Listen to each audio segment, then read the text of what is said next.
आज सुखदेव जी महाराज कहते हैं राजन परीक्षित, अब मनु महाराज के जो दो बेटे थे प्रियव्रत और उत्तानपाद, सबसे पहले उत्तानपाद का चरित्र प्रारंभ करते हैं कि उत्तानपाद जो राजा हैं इनकी पत्नी का नाम है सुनीति।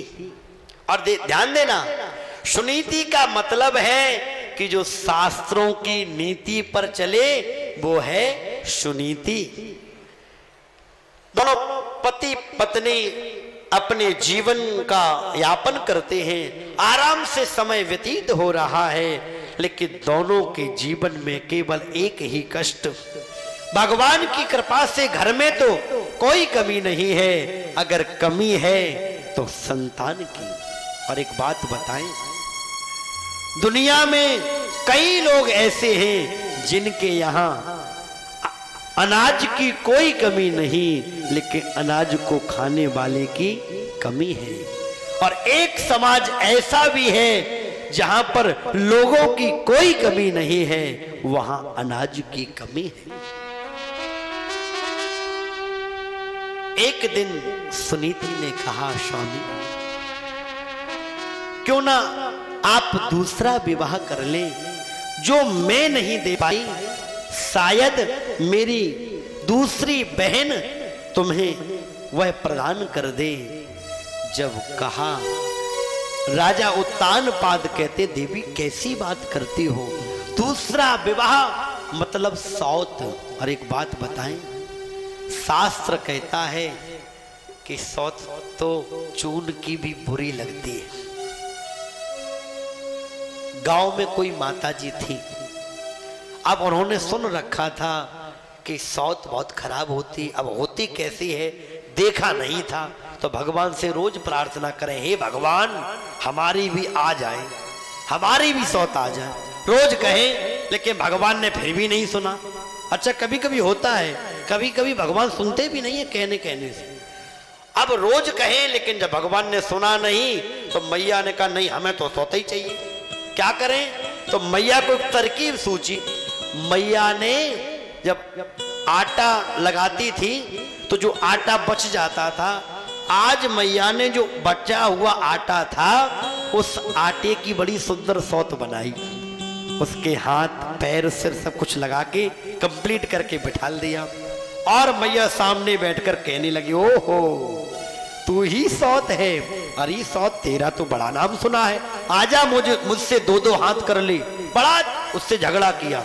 अब देखिए वह चून की सौत बनी है, अब उससे झगड़ा करती है, और झगड़ा करते करते मैया में एकदम क्रोध आया, मैं तो को देखूं, आजा बजमारी तेरे मोड़े पर हड़िया फोड़ूंगी। और क्रोध करते करते मैया ने मां को सिर लेकर अग्नि में फेंक दिया, पैर लेकर फेंक दिए, और जब सब कुछ तोड़ ताड़ के फेंक दिया, अब फिर कहती है, अच्छा खूब खराब होगी सौत, लेकिन मुझसे ज्यादा खराब नहीं हो सकती। रोज का क्रम। अब मैया को बड़ा आनंद आए, लेकिन एक दिन की बात, बेचारी आटा लगा रही थी, तो पहले के जमाने में आटे में नमक भी डाला जाता था। अच्छा, आजकल जो नमक आता तो पिसा हुआ आता है, पहले नमक के डेले आते थे। तो अब मैया ने जब नमक डाला तो जल्दी में भूल गई और देख पाया नहीं, मुड़कर नमक डाला और नमक का एक कंकड़ चला गया। मैया ने आटा लगाया, बड़ी सुंदर रोटी बनाई। अब जब आटा, आज मैया ने कहा कि हम थोड़ी मोटी सौत बनाएंगे, तो आधा आटा बच गया, उसी को छोड़ दिया, आज इसकी सौत ही बनाएंगे। अभी तक पतरी सौते लड़ते थे, तो हो सकता है शायद हम भारी पड़ जाते हो, आज बराबर की होगी लड़ाई। अब जब बनाई, हाथ मुंह सिर सब कुछ बना लिया, और जैसे ही लड़ाई चालू हुई, अब मैया में जैसे ही जोश आया, हाथ फेंके, सिर फेंका, और जैसे ही सिर को फेंका उसके अंदर था नमक। अब ध्यान देना, अग्नि जल रही थी। अब मैया ने आंख निकालकर जैसे ही अग्नि की तरफ देखा कि नमक जो था वो फूट गया, और जैसे ही नमक फूटा कि मैया की आंखें ही फूट गई। मैया कहती, हे भगवान गजब हो गया, जब नकली की ये हालत करे तो महाराज आगे क्या हो। आज सुनीति ने जब प्रस्ताव रखा कि महाराज आप विवाह कर लें, लेकिन राजा ने मना कर दिया।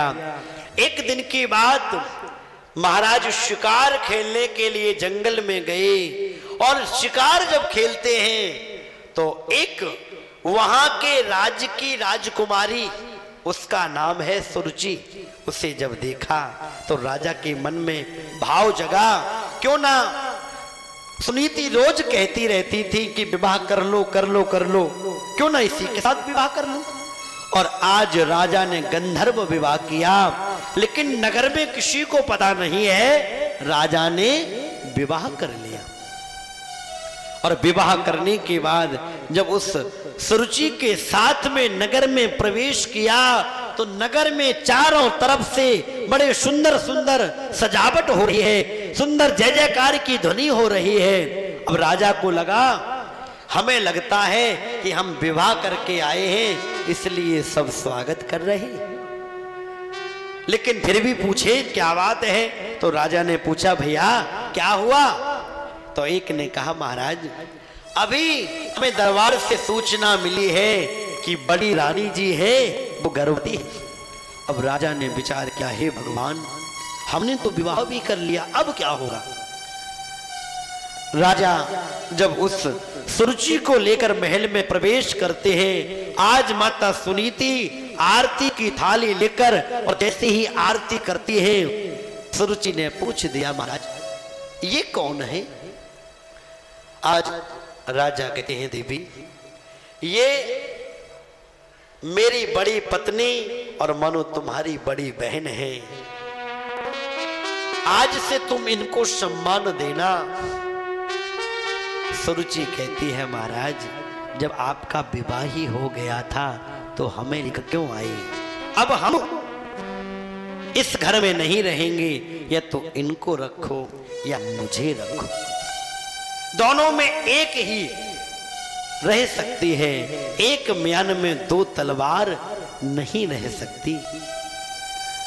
राजा चूंकि अभी अभी विवाह करके आए थे, उस रानी के प्रति इतने आसक्त थे, उसके रूप के प्रति, कि आज रानी ने अपनी उस रानी का परित्याग राजा ने कर दिया।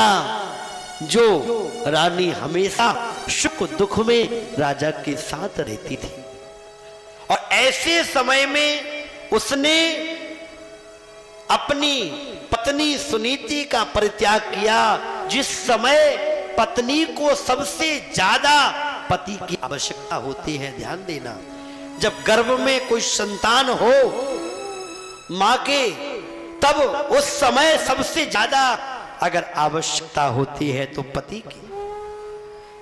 आज जब राजा ने त्याग कर दिया, अब राजा ठहरे, कोई महल कोई स्थान दे दिया होगा, वहीं पर माता सुनीति रहने लगी। धीरे धीरे समय व्यतीत हुआ और उस जो गर्भ में संतान थी, समय आने पर उसने जन्म लिया। और जैसे ही जन्म हुआ, मैया सुनीति उस बालक को अपनी गोद में लेकर और संत महात्माओं के आश्रम में जाती हैं, सेवा करती हैं और बालक को वहीं पर लिटा देती है। बड़ी सेवा करती है। संतों की सेवा जब करती है, संतों को प्रणाम करती है, धीरे धीरे धीरे वह बालक भी, नन्हा सा बालक, अब तो घुटने के बल चलने लगा। मैया प्रणाम करती है तो बालक भी देखकर प्रणाम करता है। ध्यान देना, जैसा पुत्र देखते हैं वैसा ही करते हैं। इसलिए अपने पुत्रों को दिखा दिखाकर और अपने से बड़े लोगों का सम्मान करना चाहिए, दिखा दिखाकर सत्कर्म करना चाहिए, क्योंकि जैसा देखेंगे वैसा ही वो करेंगे। ध्रुव जी जब थोड़े बड़े हुए, 6 वर्ष की अवस्था हो गई, आज संतों ने कहा बेटी तुम बहुत सेवा करती हो, मेरा मन है कि आज तुझे हम कुछ दे दें, बता बेटी तुझे क्या चाहिए। तू बहुत सेवा करती है, जो भी मन में तेरे अभिलाषा हो वो मांग ले। तो पता है सुनीति ने क्या मांगा? सुनीति ने कहा, प्रभु महाराज आप संत हैं, आप सब कुछ दे सकते हैं, अगर मुझे देना चाहते हैं तो महाराज मेरे सिर की सौगंध खाइए कि जो मैं मांगूंगी आप देंगे। हाँ बेटी बता तुझे क्या चाहिए? संत का हाथ अपने सिर पर रखकर तुरंत कहा। आज सुनीति कहती है, हे संत देवता, मेरी जो सौत सुरुचि है 6 वर्ष हो गए, उसके कोई संतान नहीं हुई। अगर आप मुझे देना चाहते हैं तो एक ही वरदान दे दीजिए, मेरी सौत की भी संतान हो जाए। जैसे ही कहा संत ने कहा, बेटी ये तुम क्या कह रही हो?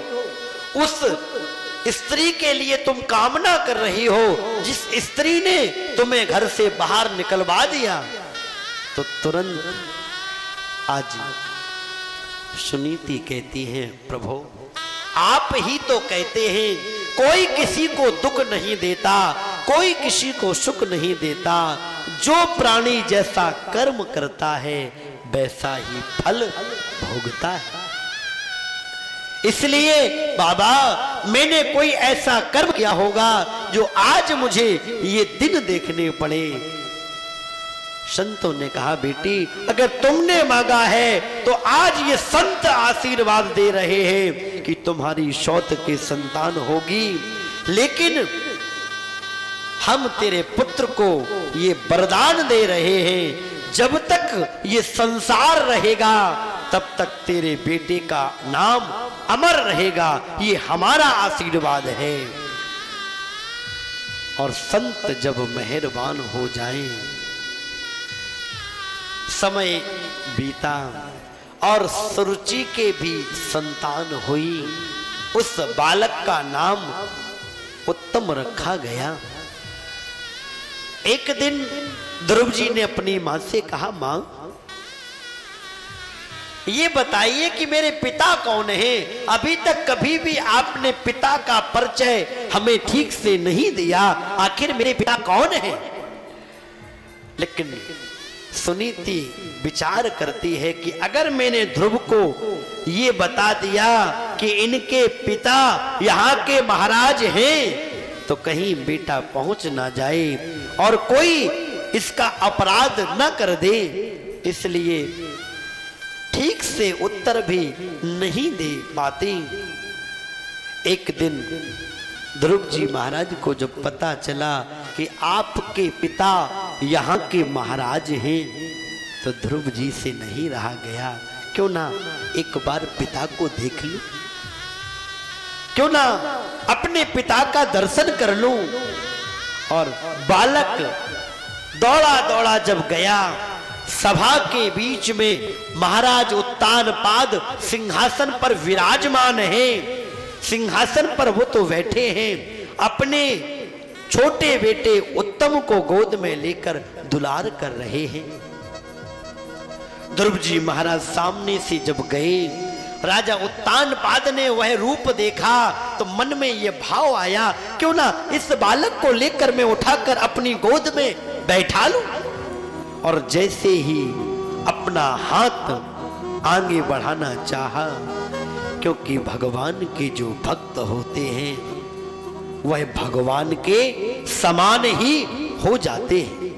ध्यान देना, जैसी आप जिस देवता की आराधना करेंगे, अगर देवताओं की आराधना करेंगे तो आपका रूप देवताओं की तरह हो जाएगा, और भूत प्रेतों की आराधना करेंगे तो आपका चेहरा भी भूत प्रेतों जैसा हो जाएगा। आपने बड़े बड़े तांत्रिकों को देखा होगा, जो दिन में भी देख लो तो एकदम डर लग जाए, क्योंकि जैसी आराधना करेंगे वैसा ही हमारा स्वभाव व्यवहार हमारा रूप हो जाता है। आज जब उत्तानपाद ने अपनी गोद में लेने के लिए हाथ बढ़ाया कि बगल में खड़ी हुई सुरुचि ने रोक दिया। ए बेटा ध्रुव, तुम इस सिंहासन पर नहीं बैठ सकते। क्यों बेटा? इस सिंहासन पर तुम तब बैठ सकते हो जब जाओ, जाकर तपस्या करना, और तपस्या करने के बाद भगवान प्रसन्न हो जाए तो उनसे कहना कि मुझे माता सुरुचि के गर्भ में भेज दो, और मेरे द्वारा जब तेरा जन्म होगा तब तू सिंहासन पर बैठ सकता है। सुखदेव जी कहते, हे राजन परीक्षित, मुझे ऐसा लग रहा है कि आज सुरुचि ने एक भक्त का अपराध नहीं किया, अपितु भगवान का भी अपराध कर दिया। आखिर ये कथाएं क्यों, पूजा क्यों, पाठ क्यों? ताकि ऐसा कर्म किया जाए जो दोबारा न आना पड़े इस संसार में। और सुरुचि कहती है भगवान की तपस्या करके जब भगवान प्रसन्न हो जाएं तो उनसे वरदान मांगना। ध्रुव जी महाराज तो रोते रोते चीखते पुकारते माँ की गोद में जाकर रोने लगे। माँ माँ माँ कहकर गोद में जब रोने लगे, मैया से नहीं रहा गया, मेरे अबोध बालक को ये क्या हो गया? आखिर क्या कर दिया इसने? ये क्यों रो रहा है? तुरंत अपनी छाती से लगाकर दुलार करने लगी। बेटा क्या हुआ? कोई अपराध हुआ?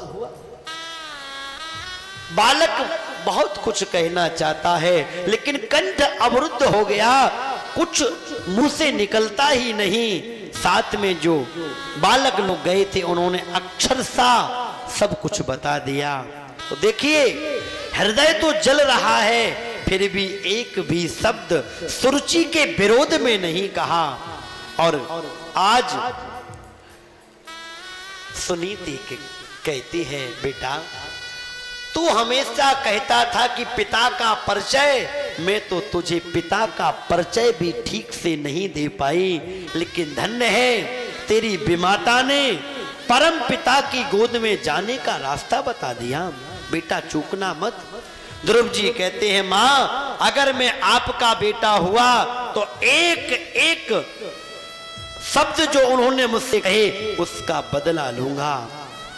आज सुनीति कहती, बेटा कभी भी जीवन में किसी के अमंगल की कामना मत करना, ध्यान देना। हम क्या करते हैं, हम चाहते हैं कि दूसरे की अमंगल की चर्चा करें और हमारे लिए मंगल हो जाए, ये संभव नहीं।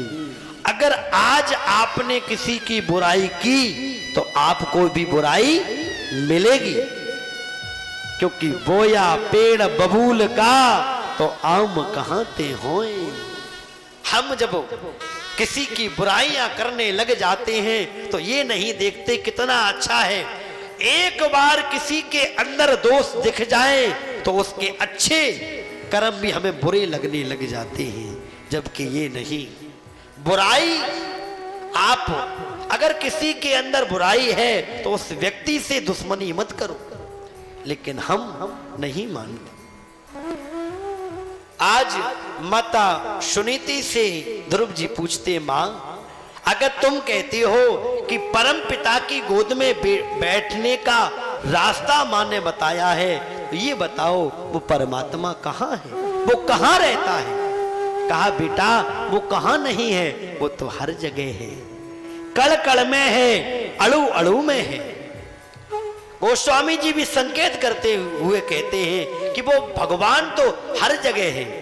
हरि व्यापक सर बत्र समाना, हरि व्यापक सर बत्र समाना, हरि व्यापक सर बत्र समाना, हरि व्यापक सर बत्र समाना, प्रेम से प्रकटे होय में जाना, प्रेम से प्रकटे होय में जाना, हरि व्यापक सर्वत्र समाना, प्रेम से प्रकट होय में जाना, हरि व्यापक सर्वत्र समाना, प्रेम से प्रकट होय में जाना, हरि व्यापक सर पत्र समाना, प्रेम से प्रकट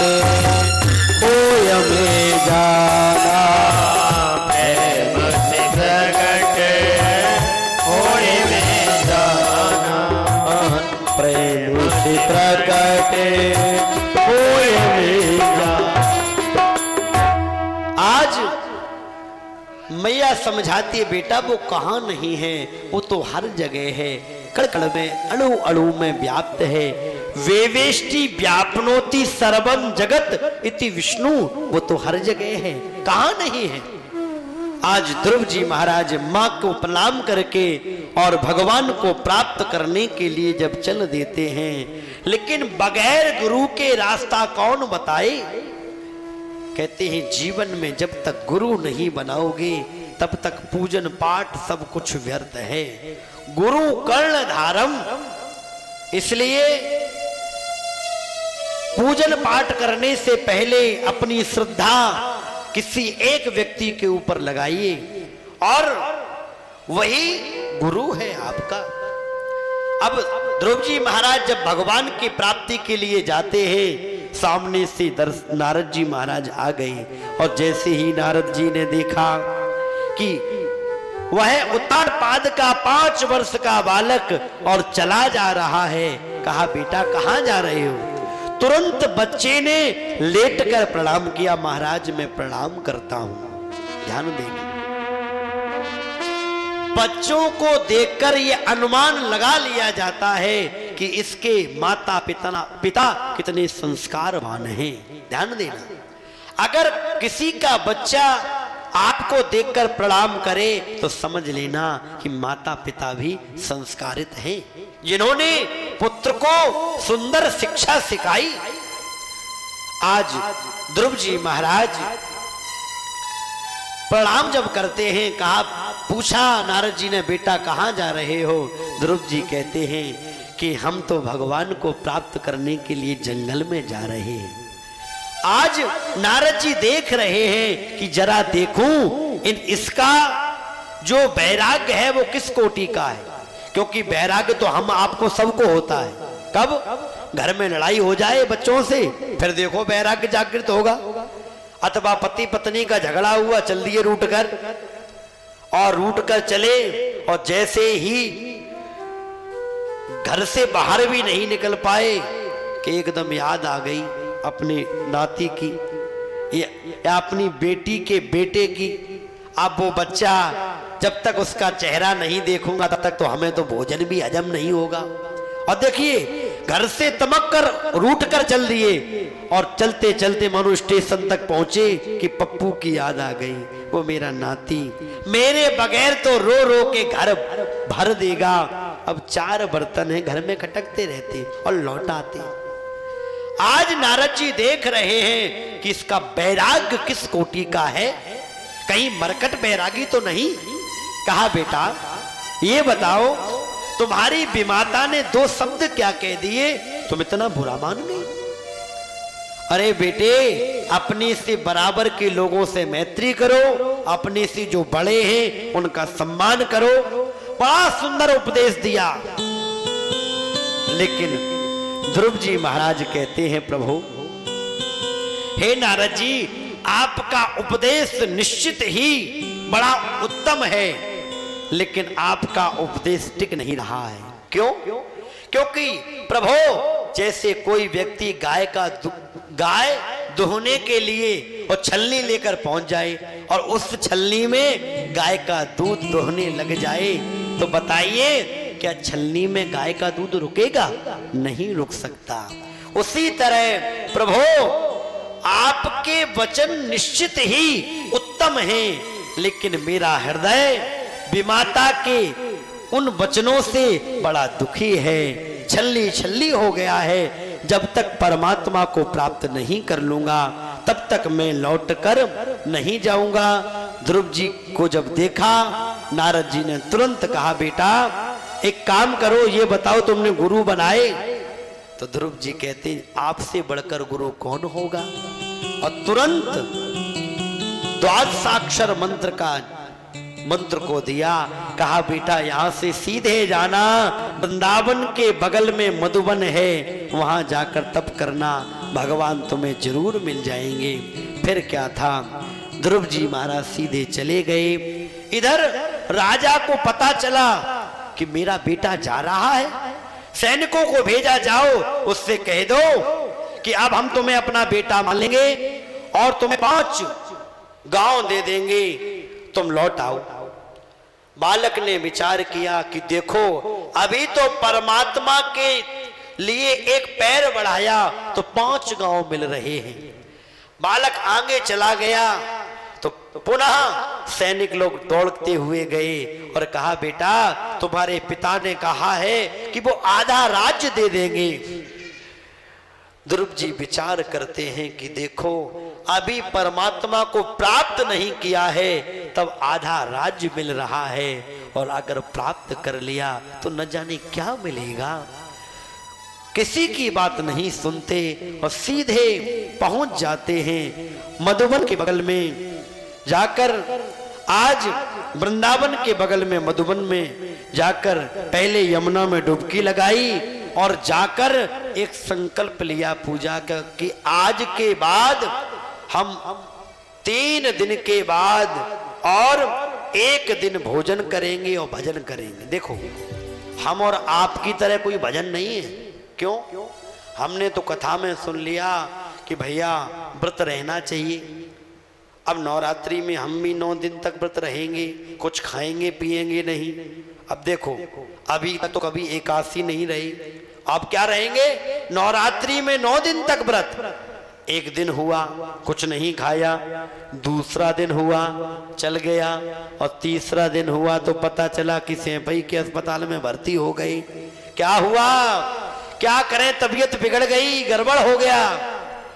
कसौटी पर कसते हुए चल रहे हैं। ध्रुव जी महाराज ने संकल्प लिया कि पहले 3 दिन के तक भजन करेंगे और 1 दिन भोजन करेंगे।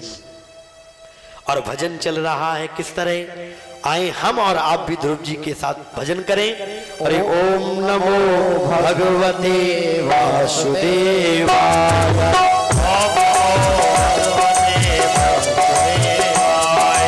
ओम नमो भगवते वासुदेवाय, ओम नमो भगवते वासुदेवाय, ओम नमो भगवते वासुदेवाय, ओम नमो भगवते वासुदेवाय, ओम नमो भगवते वासुदेवाय, ओम नमो भगवते वासुदेवाय,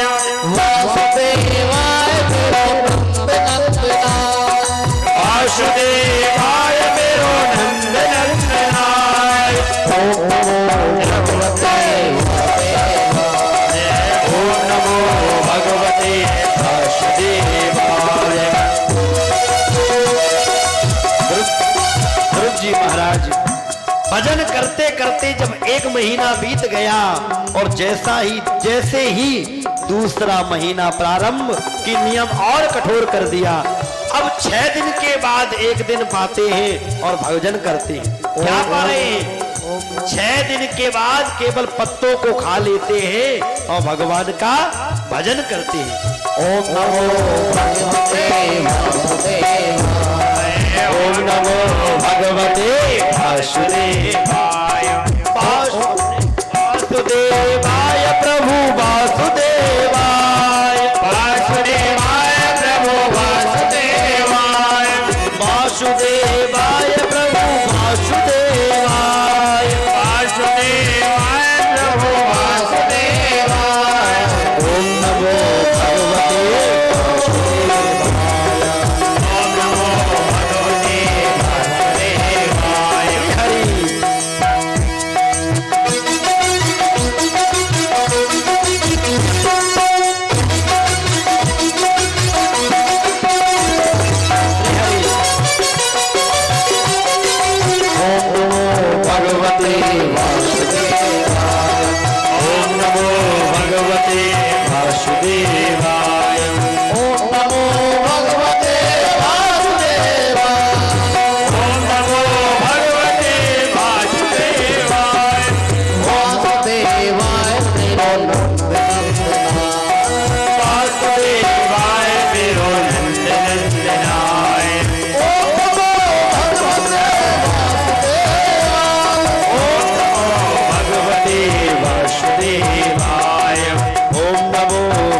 भगवते वासुदेव। ध्रुव जी महाराज भजन करते करते जैसे ही तीसरा महीना प्रारंभ हुआ कि नियम और कठोर कर दिया। तृतीयम चानयम मासम नम में हनि। अब तो भजन का तीसरा महीना प्रारंभ, तो नियम और कठोर। 9 दिन के बाद एक दिन पा रहे। ध्यान दो, पहले 3 दिन, फिर 6 दिन और फिर 9 दिन। और अब क्या पा रहे हैं? अब अक्षः, केवल अब तो जल पान कर लेते हैं और भगवान का भजन करते हैं। और करते करते जब महीना बीत गया, चौथे महीने में नियम और कठोर कर दिया। चतुर्थमपि वै मासम द्वादशे हनि। अब तो 12 दिन के बाद केवल वायु का आहार करके और भगवान का भजन करते हैं। योगी लोग यौगिक क्रिया के द्वारा वायु का आहार करके भी भजन करते हैं। और जैसे ही भजन का 5वां महीना प्रारंभ हुआ, ध्रुव जी महाराज ने ऐसा ध्यान लगाया कि ध्यान लगाते लगाते ध्रुव जी की सांस रुक गई। और ध्रुव जी की जब सांस रुकी, जितने भी देवी देवता थे सबकी सांस बंद हो गई। अब सब घबराने लगे, दौड़े दौड़े सीधे पहुंचे भगवान ब्रह्मा के पास में। अरे ब्रह्मा जी हमारी रक्षा करो। ब्रह्मा जी ने कहा यही हाल तो हमारा हो रहा है, कहां चला जाए। सब भगवान नारायण की शरण में गए। हे प्रभु हमारी रक्षा करो। भगवान ने कहा किससे? देवता लोग कहते हैं नैवं विदामः भगवान प्राणरोधा। प्रभु हमें नहीं पता कि किससे आपको हमारी रक्षा करनी है, लेकिन हमारी रक्षा कीजिए। क्यों? क्योंकि हम सांस नहीं ले पा रहे। भगवान ने कहा चिंता मत करो, मेरा एक नन्हा सा भक्त ध्यान लगाकर बैठा है, इसलिए तुम्हारी सबकी सांस बंद हो गई। मैं अभी जाकर उसे दर्शन दूंगा, तुम्हारी सांस चलने लग जाएगी। और सुखदेव जी कहते राजन परीक्षित, आज भगवान दर्शन देने नहीं जा रहे, तो क्या करने जा रहे? आज तो भगवान ध्रुव जी के दर्शन करने जा रहे हैं। क्या? ध्रुव जी के दर्शन करने जा रहे हैं। मधोर वनम दक्ष या गतः द्रष्टुम इच्छा दीक्षा। आज तो दर्शन करने जा रहे हैं। ध्रुव जी महाराज के सामने भगवान पहुंच जाते हैं। ध्रुव जी ध्यान लगाकर बैठे हुए हैं। भगवान 5, 10, 15, 20 काफी देर तक जब खड़े रहे, लेकिन फिर भी ध्रुव ने नेत्र नहीं खोले। भगवान को लगा कि मेरी झांकी का दर्शन ये कर रहा है। तुरंत अंदर वाली झांकी गायब कर दी। और जैसे ही झांकी हटी, तुरंत ध्रुव जी झटपटाई। और झटपटाकर जब देखा कि जो अंदर था वो तो बाहर खड़ा है। अब ध्रुव जी भगवान को देख रहे हैं, भगवान ध्रुव को देख रहे हैं। एक दूसरे को देख तो रहे हैं, लेकिन बात कोई नहीं कर रहा। अब ध्रुव जी देखते देखते 5, 10, 15 मिनट हुए। अंत में ध्रुव जी को हंसी आ गई। और ध्रुव को हंसते देख भगवान भी हंसने लगे। और भगवान जब हंसे तो आकाश में देवी देवता सारे हंसने लगे। आखिर भगवान क्यों हंसे? तो कहते भगवान तो सबसे पहले ध्रुव जी हंसे। ध्रुव जी इसलिए हंसे कि गुरु जी से, माता जी से बातें तो बहुत की, लेकिन ये तो पूछा ही नहीं कि जब भगवान मिल जाएं तब क्या कहना चाहिए। ध्यान देना, ध्रुव जी की अवस्था 5 वर्ष की है। बेचारा 5 वर्ष का बालक क्या जाने। तो ध्रुव जी मन में विचार करते हैं कि मैंने ये तो पूछ ही नहीं पाया कि भगवान जब मिल जाए तो क्या कहना चाहिए, क्या बोलना चाहिए।